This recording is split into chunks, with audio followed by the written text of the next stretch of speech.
ہندوستان کے مسلمان پاکستانیوں کو بھائیوں سے بڑھ کر سمجھتے ہیں، لیکن یہ جذبہ پاکستانی بھائیوں میں اتنا نہیں ہے، ایسا کیوں؟ اس کی وضاحت فرمائیں۔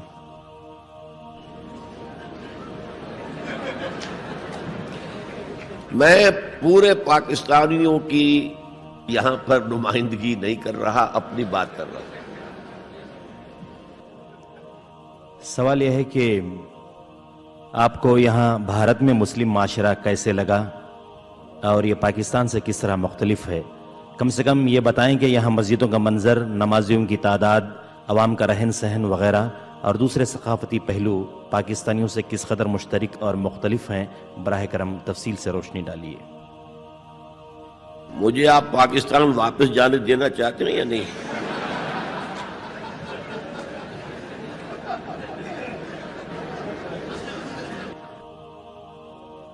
سوال یہ ہے کہ دل کی نماز کا اکثر چرچا ہوا کرتا ہے۔ جی؟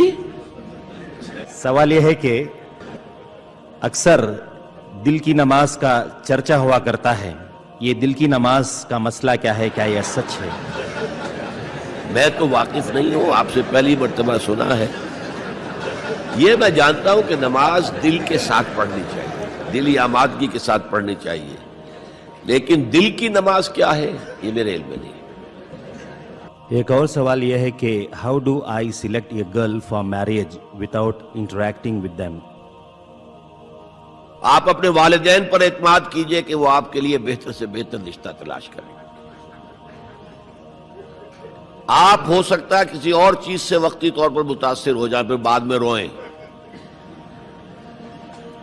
تو اس لیے یہ ہے کہ جو آپ کے خیر خواہ ہے سب سے بڑھ کر، اور پھر اللہ پر بھروسہ کیجئے۔ البتہ اس کی کچھ تاکید کی گئی ہے، ایک نظر دیکھ لینا۔ ڈاکٹر صاحب کی خدمت میں ایک اور سوال یہ کہ کیا غیر لڑکی سے یا غیر مسلم سے شادی کر لینا جبکہ مسلمان لڑکیاں اس شہر میں ہیں اور سمجھ لینا کہ میں نے شادی کر کے اس کو مسلمان بنایا اور بڑا ثواب کمایا؟ اگر تو وہ لڑکی پہلے مسلمان ہو گئی ہے، شادی کرنے کے بعد کے وعدے پہ نہیں، وہ تو وعدہ فردہ ہے، پورا ہوگا یا نہیں ہوگا، پہلے مسلمان ہو جائے تو ٹھیک ہے، کوئی حرج نہیں ہے، مسلمان ہے، مسلمان کے ساتھ شادی ہو جائے گی۔ باقی عیسائی اور یہودی کے ساتھ شادی ہو سکتی ہے، لیکن لڑکی کے ساتھ، لیکن وہ بھی آج کے حالات میں مناسب نہیں ہے۔ حرام تو میں نہیں کہہ سکتا، اس لیے کہ جو دین تو کامل حضور پر ہو گیا تھا، اب ہم اس میں کوئی اضافہ حرام کا نہیں کر سکتے، مناسب کہہ سکتے۔ اس وقت دو چیزیں ایسی تھی جو آج نہیں ہیں، ایک مرد کی قوامیت تھی، عورت تابع ہوتی تھی۔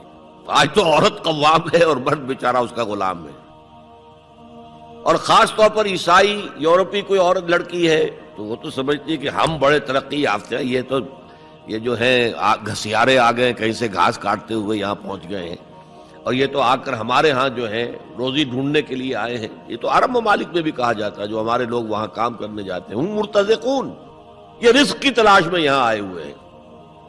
تو اس وجہ سے بہتر ہے شادی نہ کی جائے۔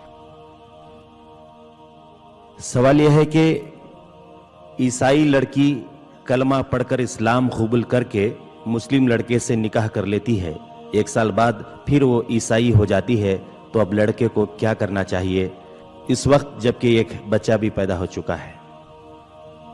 ایسے تو عیسائی لڑکی عیسائی ہوتے ہوئے بھی آپ کے نکاح میں آ سکتی تھی، لیکن اگر کسی نے یہ ہیلا اختیار کیا ہے تو آپ کا اختیار ہے، آپ چاہیں تو طلاق دے دیں اور چاہیں تو رکھیں اسے، بحیثیت عیسائی وہ رہ سکتی ہے قانوناً۔ اگرچہ میں نے عرض کیا ہے کہ اس وقت صورتحال کی تبدیلی کی وجہ سے وہ خطرناک ہے۔